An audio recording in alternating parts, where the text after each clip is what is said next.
Bienvenue sur 37 Info. Voyons comment réparer les applis qui bloquent ou se figent sur votre Nothing Phone 4a.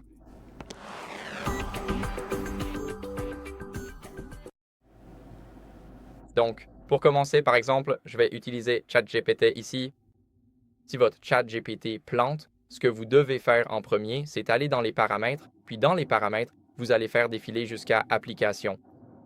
Et dans Applications, vous allez cliquer sur Voir les 74 applications, puis ici, vous faites défiler un peu jusqu'à ce que vous trouviez l'application que vous souhaitez.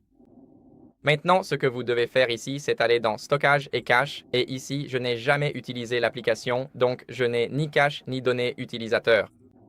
Mais nous pouvons facilement cliquer sur Vider le cache, et bien sûr, si vous le souhaitez, vous pouvez aussi cliquer sur Effacer le stockage, ce qui effacera les données et le cache de notre application et la fera un peu moins buggée, car elle sera comme neuve.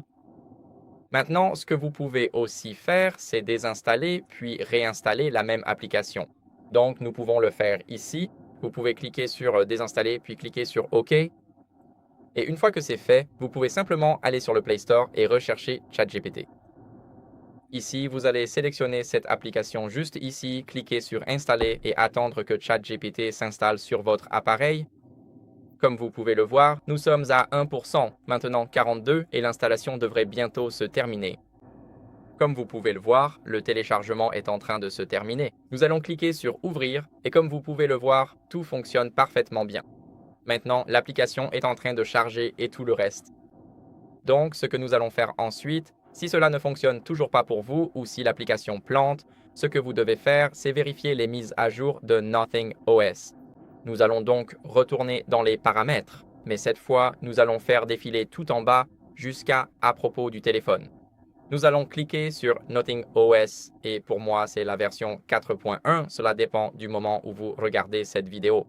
Nous allons cliquer sur Nothing OS et ici, comme vous pouvez le voir, mon système est à jour. Mais si le vôtre ne l'est pas, je vous recommande de le mettre à jour. Il est très important de rester à jour avec la dernière version de ce logiciel. C'est tout pour aujourd'hui. J'espère que ça vous a plu. Si c'est le cas, likez, abonnez-vous, commentez et à la prochaine.